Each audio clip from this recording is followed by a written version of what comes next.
بسم اللہ الرحمن الرحیم۔ تاریخ میں ایسی گناہ گار عورتیں گزری ہیں جن کے بارے میں اللہ تعالیٰ نے اپنی کتاب میں بھی ذکر کیا ہے۔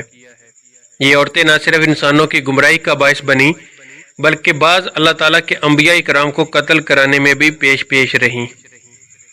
حضرت لوط علیہ السلام کی بیوی اردن اور اسرائیلی سرحدوں پر جہاں آج ڈیڈ سی نمکین پانی کی جھیل موجود ہے، نمک سے بری اس جھیل میں آج زندگی کا کوئی نام و نشان نہیں ہے۔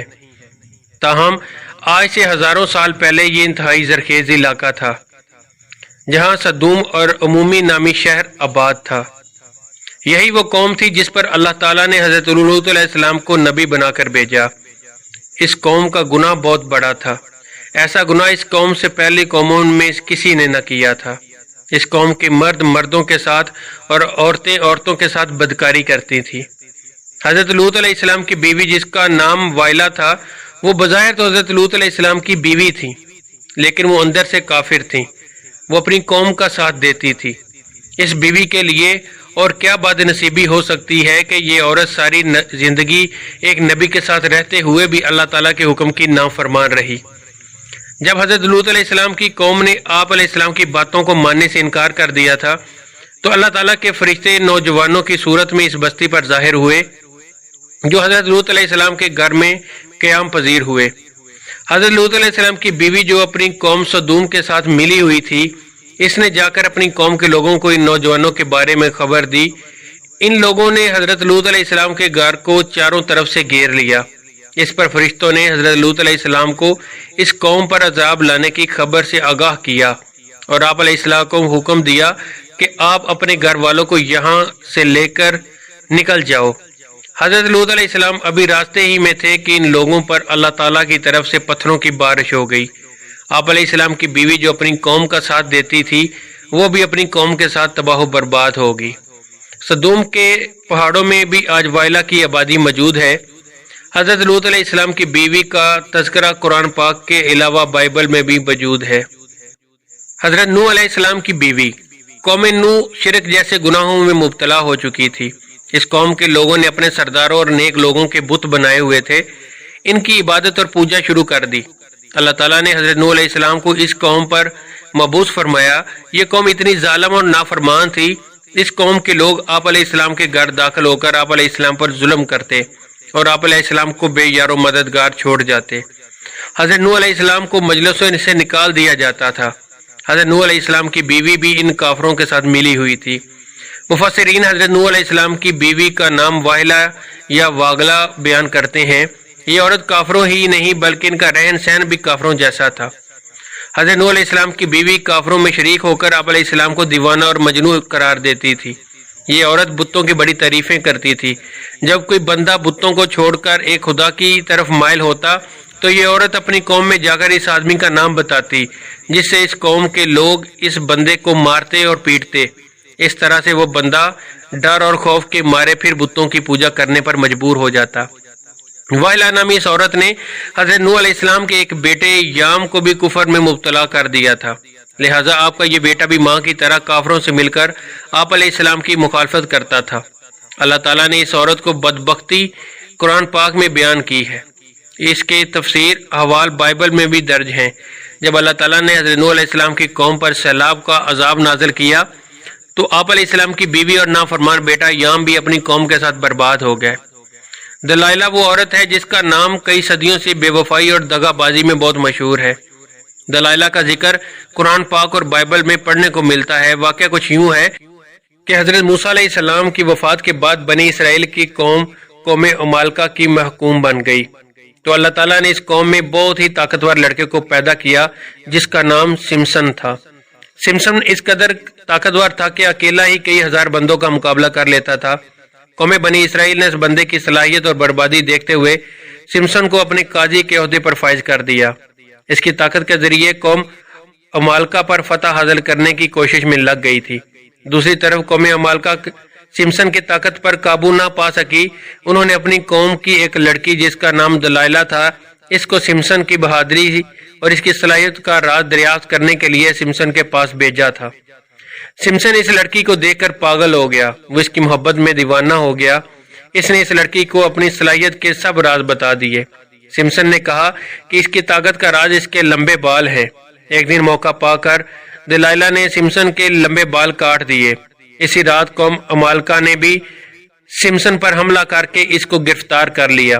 جب ایک دن قوم عمالقہ سمسن کو گرفتار کر کے جشن منا رہی تھی تو سمسن نے اللہ تعالیٰ سے دعا کی، اے اللہ مجھے معاف کر دے۔ اللہ تعالیٰ نے سمسن کی دعا قبول کرتے ہوئے اس کی تمام طاقت واپس لوٹا دی۔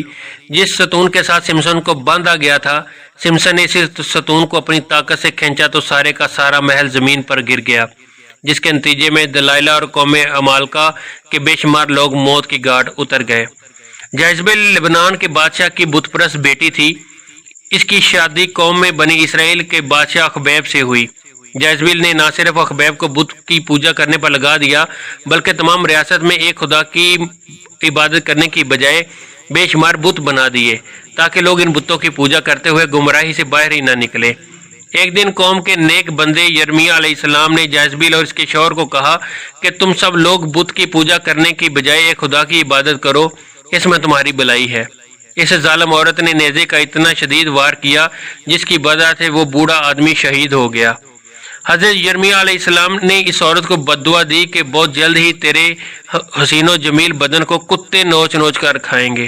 اس کے بعد اللہ تعالیٰ نے اس قوم پر حضرت الیاس علیہ السلام کو بھیجا تاکہ یہ ملکہ ایمان لانے کی بجائے آپ علیہ السلام کو بھی مارنے کے لیے تیار ہوگی۔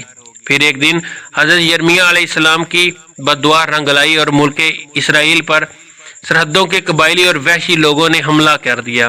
ان لوگوں نے ملکہ جیزبیل کو زخمی حالت میں سڑک پر پھینک دیا تھا، یہاں تک کہ بہت سے جنگلی کتے جیزبیل کے ارد گرد جمع ہو گئے۔ کتوں نے اس لاش کو نوچ نوچ کر کھا لیا۔ عطالیہ حضرت الیاس کے دور سے تعلق رکھنے والی ایک جیزبیل کی بیٹی تھی جس کا نام عطالیہ تھا۔ یہ لڑکی بھی اپنی ماں کی طرح بہت ہی حسین و جمیل تھی، یہ بھی کافر تھی۔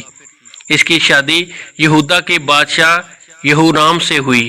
اس قوم میں بھی ہر جگہ بتوں کی عبادت ہونے لگی تھی۔ اس قوم پر بھی وحشی لوگوں نے حملہ کیا جس کی وجہ سے وحشی لوگوں نے یہورام کو بھی قتل کرنا چاہا، لیکن یہ بادشاہ ایک غار میں چھپ گیا جس کی وجہ سے اس غار میں ہی اس بادشاہ کی موت واقع ہو گئی۔ جب وحشی ملکہ عطالیہ اور اس کی بیٹی اغزالیہ کو اپنے ساتھ ہی لے گئے تھے، ان ماں بیٹی کو بہت ذلیل و خوار کرنے کے بعد ماں اور بیٹی کو آزاد کر دیا گیا تھا۔ اس کے بعد عطالیہ نے بتوں کی عبادت سے توبہ کر کے حضرت موسیٰ علیہ السلام کے مذہب پر آ گئی تھی، لیکن اس تبدیلی کو سال بھی نہ گزرا تھا کہ عطالیہ پھر کفرانہ کاموں کی طرف لوٹ گئی۔ اس کی بیٹی کے قتل کے بعد ملکہ عطالیہ کو ہی سلطنت یہودا کا تاج پہنا دیا گیا۔ اس نے اپنی دولت کے نشے میں آ کر اپنے پوتوں کو قتل کروا دیا تھا، پھر اپنی رعایا پر بہت ظلم ستم کرنے لگی۔ تاہم اس کا پوتا جو اس سے جان بچانے میں کامیاب ہو گیا تھا، یہودا کے لوگوں نے اس کو اپنا بادشاہ بنا لیا۔ یہ ملکہ عطالیہ اپنے محل کے باہر اپنی قوم کے لیے ہاتھوں بہت ہی ذلیل و رسوا ہو کر مری۔ عطالیہ کا ذکر بھی بائبل میں تفسیر کے ساتھ موجود ہے۔ ہیروڈیاز اگر تاریخی انسان کی سب سے گناہ گار عورت کہا جائے تو غلط نہ ہوگا، کیونکہ یہ عورت حضرت یحییٰ علیہ السلام کے قتل کی ذمہ دار ہے۔ یہ حضرت عیسیٰ علیہ السلام کی پیدائش سے چند برس پہلے کی بات ہے کہ ہیروڈیاز ایک غریب اور بہت ہی حسین و جمیل عورت تھی، فلسطین کے خاندان کی بہو بن گئی۔ ابتدا میں اس کی شادی شہنشاہ کے دوسرے بیٹے ہیروڈ سے ہوئی اور اسی ہیروڈیاز کے گھر ایک لڑکی پیدا ہوئی۔ تاہم جب وراثت کی تقسیم کے بعد ہیروڈیاز نے دیکھا کہ سب سے زیادہ طاقت اور فلب کے بھائی اینٹی باس کے حصے میں آئی ہے تو اس نے بھی اپنے شوہر کو چھوڑ کر اینٹی باس سے ہی شادی کر لی۔ ان دنوں اللہ تعالیٰ نے نبی حضرت یحییٰ علیہ السلام، جنہیں اہل کتاب یوحنا کے نام سے پکارتے ہیں، لوگوں کو درس و تدریس دینے لگے۔ ہیروڈیاس کو آپ کی دینی باتیں پسند نہ تھیں، جس کی وجہ سے اس نے حضرت یحییٰ علیہ السلام کو گرفتار کروا دیا۔ ہیروڈیاس نے کافی بار کوشش کی کہ وہ اپنے شوہر اینٹی باس سے آپ علیہ السلام کے قتل کے احکامات جاری کرواؤ، تاکہ اینٹی باس ایسا نہ کر سکا۔ ہیروڈیاس کی بیٹی سلومی اب بھی جوان ہو چکی تھی۔ جب اس نے حضرت یحییٰ علیہ السلام کی معصومیت اور نور کو دیکھا تو وہ آپ علیہ السلام پر فدا ہو گئی۔ اس نے آپ علیہ السلام کو گناہ کی دعوت دی، لیکن آپ علیہ السلام نے اس کی طرف آنکھ اٹھا کر بھی نہ دیکھا۔ اب یہ دونوں ماں بیٹی یحییٰ علیہ السلام کے خلاف ہو گئیں۔ ایک دن بادشاہ اینٹی باس کے سامنے سلومی نے بہت ہی بےہودہ ڈانس کیا۔ رقص کرتے ہوئے اس نے اپنے جسم کے سارے کپڑے اتار دیے۔ اس رقص میں بادشاہ نے بہت دلچسپی لی۔ اس کو سلومی کا یہ رقص بہت پسند آیا۔ اس نے سلومی سے کہا، تم کیا مانگنا چاہتی ہو؟ میں تم کو حاضر کر دیتا ہوں۔ اس عورت نے جواب دیا کہ میں چاہتی ہوں کہ تم حضرت یحییٰ علیہ السلام کو قتل کر دو۔ بادشاہ جو بڑے ہوئے محل میں سلومی سے عہد کر چکا تھا، اس نے یحییٰ علیہ السلام کو شہید کر دیا۔ اس طرح سلومی اور اس کی ماں اس گناہ میں بھی شامل ہو گئی۔ جمیل ابو لہب کی بیوی تھی، جس کا اصل نام عروہ بنت حرب ہے۔ اس کی آنکھوں کا بینگا پن نمایاں تھا، جس کی وجہ سے اس کو لوگ کانی کہا کرتے تھے۔ قرآن پاک میں اللہ تعالیٰ نے ابو لہب اور اس کی بیوی کو انتہائی سخت الفاظ میں کیا ہے۔ اس کی وجہ ابو لہب اور اس کی بیوی کا نبی اکرم صلی اللہ علیہ وآلہ وسلم کے ساتھ سخت مشرکانہ رویہ ہے۔ یہ دونوں میاں بیوی آپ علیہ السلام کو تکلیف اور اذیت پہنچانے کا کوئی موقع ہاتھ سے نہیں جانے دیتے تھے۔ روایت کے مطابق جمیل نبی کریم صلی اللہ علیہ وآلہ وسلم کی راہ میں بھی کانٹے بجھایا کرتی تھی۔ جب سورۃ لہب نازل ہوئی تو ابو لہب کی بیوی غصے سے بے قابو ہو گئی اور بہت ہی بڑا پتھر اٹھا کر مکہ میں آپ صلی اللہ علیہ وآلہ وسلم کی تلاش میں نکل پڑی۔ یہ کعبہ میں ابو بکر رضی اللہ تعالیٰ عنہ کے سامنے اس حالت میں آئی کہ اس کے منہ سے جاگ نکل رہی تھی۔ یہ نبی کریم صلی اللہ علیہ وآلہ وسلم کے خلاف انتہائی نازیبا الفاظ بھی پڑھ رہی تھی۔ حالانکہ آپ صلی اللہ علیہ وآلہ وسلم اس وقت حضرت ابو بکر صدیق کے سامنے ساتھ ہی موجود تھے، لیکن اللہ تعالیٰ کے رحمت و کرم سے جمیل آپ صلی اللہ علیہ وآلہ وسلم کو نہ دیکھ سکیں اور وہاں سے گھر کی طرف روانہ ہو گئی تھیں۔